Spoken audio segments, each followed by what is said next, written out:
जय हिंद दोस्तों, आज का जो अपना डेली मार्केट कैप्सूल है, उसको अपन शुरुआत करने वाले हैं आज कि निफ्टी जो है वो लगातार 7 दिन से नीचे गिरे जा रहा है और इसमें एक और चीज़ देखने की ये बात है कि कभी-कभी क्या होता है कि बैंकिंग सेक्टर गिरता है तो निफ्टी पे ड्रैग आ जाता है क्योंकि सबसे ज़्यादा वेटेज बैंकिंग आईटी का है या फिर कुछ आप ये देखेंगे कि आईटी स्टॉक्स जो रहते हैं ये गिरना चालू होते हैं। तो अभी जो पता चल रहा है कि जो 16 में से 14 मेजर सेक्टर्स हैं वो पूरे ही गिर चुके हैं। जो आईटी है उसने डेड कैट बाउंस टाइप दिया हुआ है कि एकदम नीचे चला गया था तो वो ऊपर आ गया है।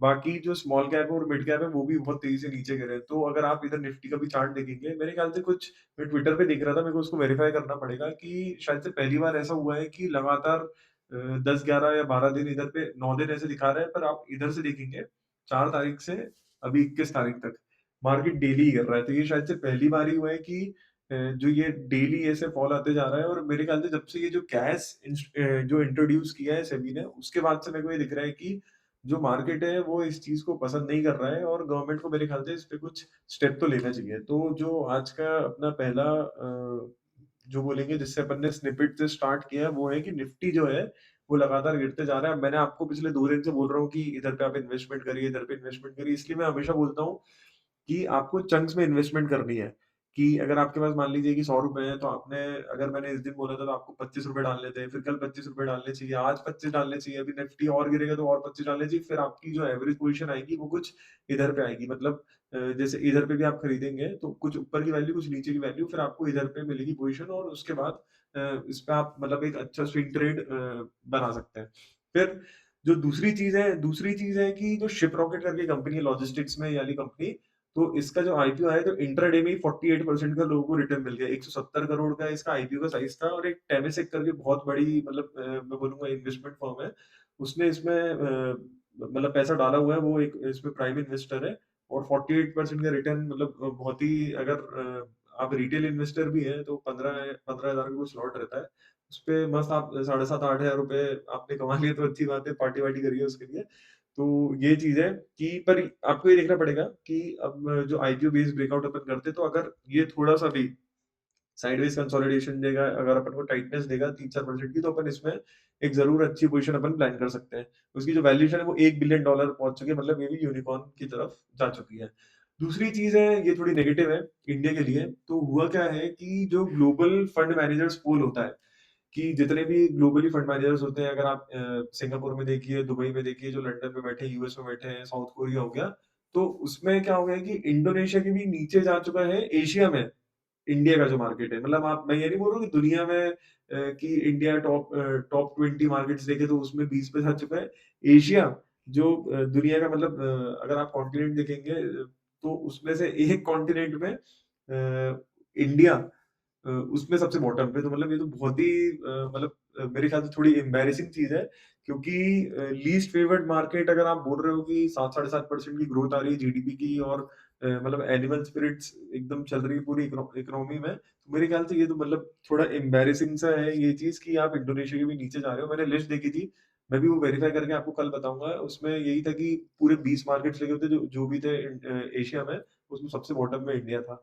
तो गवर्नमेंट को ये ध्यान देना चाहिए कि लोगों को लगना भी चाहिए क्योंकि बहुत सारे लोग अब स्टॉक मार्केट की तरफ अगर आप देखेंगे डीमैट तो चलो छोड़िए आप, क्योंकि इनडायरेक्ट इन्वेस्टमेंट भी बहुत होती है। अगर आप एनपीएच भी कर रहे हो तो वो स्टॉक मार्केट में पैसा जाता है उसका, अगर आप एग्रेसिव मोड लेंगे तो 75%।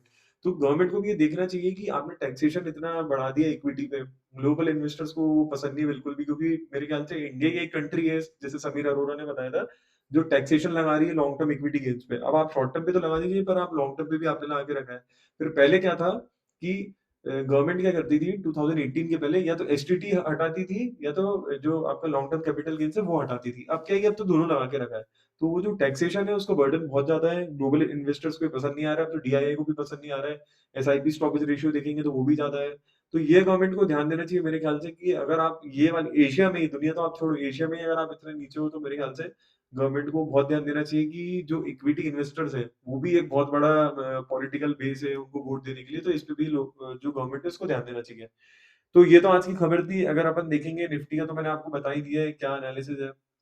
अगर आप बाकी सब भी देखेंगे तो उसमें जो गोल्ड है, अब मैंने हमेशा से जैसे बताया है कि अगर अनसर्टेनिटी बढ़ती है तो गोल्ड और सिल्वर बढ़ता है। वही आप देखेंगे कि गोल्ड और सिल्वर दोनों ही बढ़ रहा है। यूके अगर आप ब्रेंट क्रूड देखेंगे, यूके ऑयल जिसको बोलते हैं, ये भी धीरे-धीरे ऊपर जाते जा रहा है, तो कंपनीज़ के लिए कॉस्ट बचती है। ये सब अपन बस एनालिसिस के लिए देख रहे हैं, कोई भी डायरेक्ट कोरिलेशन नहीं होता है इसका स्टॉक से। शॉर्ट टर्म में रहता है, पर अपन swing trading, positional trading, investing कर रहे हैं, उसमें नहीं रहता है। बाकी आप सारे इंडेक्सेस देखेंगे, आज तो सब कुछ ही गिरा हुआ था। निफ्टी 50 और निफ्टी 500 देखेंगे, वो कुछ ज़्यादा ही गिरा हुआ है, तो मेरे ख्याल से अगर आपको कुछ पोज़ीशन बनानी है, तो आप इधर पे ज़रूर बना सकते हैं। फिर जो अगली चीज़ है, अपने ट्रेड्स जो अपन ने कल डिस्कस किए थे, तो जो मदरसन है ये मैं होल्ड कर रहा हूँ। मेरी एंट्री इधर पे हुई थी, तो इसने ये ऊपर गया, पूरा स्पॉट दे दिया इसने नीचे आज, क्योंकि जो मार्केट है वो काफ़ी खराब था। अगर आप मार्केट ब्रेड भी देखेंगे, अगर अपन जो हिरेन सर हैं उनका देखेंगे, तो मार्केट ब्रेड मेरे ख्याल से काफ़ी ऊपर-नीचे ही चल रही है थोड़े टाइम से, जैसे 72 मतलब ये कम से कम 100 के ऊपर तो रहना ही चाहिए। पर ये क्या है कि बड़ा चौपी चल रहा है, 99, 97 फिर 100 में गया, फिर 84 हो गया। तो मेरे ख्याल से मार्केट जो है ना, वो बहुत ही सिलेक्टिव है। तो आपको वो देखना पड़ेगा। जैसे ईएमएस सेक्टर अपन ने कल बात करी थी, तो वो आज अच्छा चला है। ज्योति सीएनसी करके कंपनी हो गई, सिरमा हो गई, वो भी अच्छा सेटअप हो रहा है। अभी नीचे अपन बात करेंगे, तो ये चीज़ है कि पूरा ऊपर गया, शॉर्ट कर गया, पर स्टॉप लॉस हिट नहीं किया। इसमें भी यही सेम चीज़ हुई थी कि अपन ने इधर बोले थे कि एंट्री प्लान होगी, तो इसमें आपकी एंट्री जो है वो ट्रिगर ही नहीं हुई। ठीक है? ये वाला आपने स्किप कर दिया होगा, इसमें आपकी एंट्री आ गई होगी। मेरे ख्याल से स्टॉप लॉस हिट नहीं हुआ है, इसमें भी एंट्री आपकी हिट नहीं हुई है। तो आपको ये कल के लिए वापस रखना चाहिए। अगर आप सिरमा देखेंगे, तो सिरमा में भी आपकी एंट्री हुई और फिर स्टॉप लॉस इसमें हिट हो गया। इसमें आपका मेरे ख्याल से 1.5 या 2% का स्टॉप लॉस आया होगा। जो आरके फोर्ज है, इसमें भी मैंने पोज़ीशन ली थी। ये मेरे को थोड़ा फंडामेंटली भी अच्छा लग रहा था। तो इसमें जो अपना एसएल था, वो थोड़ा-सा ही बचा है, मतलब कुछ पॉइंट्स ही बचा हुआ था इधर पे एसएल। तो अभी भी मैं इसको होल्ड कर रहा हूँ आरके फोर्ज को। तो ये अपने कल के स्टॉक थे, जो मेरे को कल 2 अच्छे स्टॉक लग रहे हैं। एक प्रिकॉल करके है, तो ये मेरे को अच्छा लग रहा है। बस थोड़ा-सा ईएमएस हल्का-सा दूर है, पर ये है कि इसमें एक मुझे अच्छा कंसोलिडेशन इधर देखने को मिल रहा है। जैसे अगर आप देखेंगे, अपन इसके हाई पे बाय करेंगे, और अगर अपन इधर पे देखेंगे कि स्टॉप लॉस कितना आना चाहिए, तो जो स्टॉप लॉस है, वो आपका आ रहा है कुछ 2.5% का। इसमें तो मैं ज़रूर कल एंट्री प्लान करूँगा, क्योंकि ईएमएस है, उतना भी दूर नहीं है, पर ये है कि अपन एक पायलट पोज़ीशन 5, 7, 8% की इसमें ले सकते हैं। प्रिकॉल रिज़ल्ट अच्छा है, ये आपका ओईएम, मतलब ये जो ऑटो पार्ट्स ओईएम मैन्युफैक्चरर है, ऑटो पार्ट्स से प्रोवाइड करता है बाकी कंपनीज़ को। आपका जो डैशबोर्ड रहता है ना, अगर आप आजकल ये जो कार चला रहे हैं, जिसमें जो आपका इंस्ट्रूमेंट क्लस्टर रहता है, वो आजकल बहुत ही मॉडर्न आ चुका है, वो यही वाली कंपनी बनाती है। दूसरा है अपना आईपी बेस्ड ब्रेकआउट। अब इसमें क्या है कि ये आपको दिख रहा होगा, ये काफ़ी वाइड है, इसमें तो एंट्री कैसे प्लान होगी, तो इसमें अपन छोटे टाइम फ्रेम में जाएँगे, 2 आवर वाले। तो 2 आवर पे अगर अपन जाएँगे, तो इधर पे जो ये वाली कैंडल है, इसको मदर बार बोलते हैं, है ना? और इसके अंदर ही आज इसने एकदम वॉलेटिलिटी एकदम कॉन्ट्रैक्ट हो गई है। तो अपन इसके ऊपर इधर एंट्री प्लान करेंगे, जो अपना स्टॉप लॉस आएगा, वो आएगा 2.27% का। इसमें भी आप 4-5% की पोज़ीशन साइज़ ले सकते हैं। कोई इसमें आपको मेरे ख्याल से डाउट अगर हो, तो आप मुझसे कमेंट कमेंट सेक्शन में ज़रूर पूछ सकते हैं।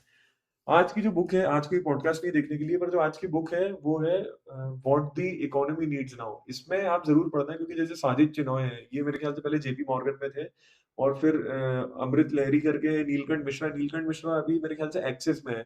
तो इन लोग ने इसमें आर्टिकल्स लिखे हैं बहुत सारी चीज़ों पे, कि इंडिया कैसे क्रूड ऑयल डिपेंडेंट है, एग्रीकल्चर सेक्टर में क्या होना चाहिए, हेल्थ केयर सेक्टर में क्या रहना चाहिए, तो इनने ये सब बात करी है। आपको ये बुक ज़रूर पढ़नी चाहिए। अभिजीत बैनर्जी है, गीता गोपीनाथ है, अगर आप इसमें देखेंगे, अभिजीत बैनर्जी ने नोबेल प्राइज़ जीता है, गीता गोपीनाथ आईएमएफ में है, रघुराम राजन तो अपने आप वो आरबीआई गवर्नर रहे हैं। तो आपको ये बुक ज़रूर पढ़नी चाहिए कि इंडियन इकोनॉमी है, उसमें क्या प्रॉब्लम चल रही है, और आपको ये भी पता चलेगा कि क्रूड से आपको इंडिया को कैसे, मतलब रिन्यूएबल सेक्टर में जाना चाहिए। मतलब 2019 की बुक है, तो इसमें थोड़ा आगे का सोच के भी इन लोग ने बात करी थी। अगर आपको कुछ भी डाउट हो, तो आप कमेंट सेक्शन में मुझसे पूछ सकते हैं। Thank you. जय हिंद।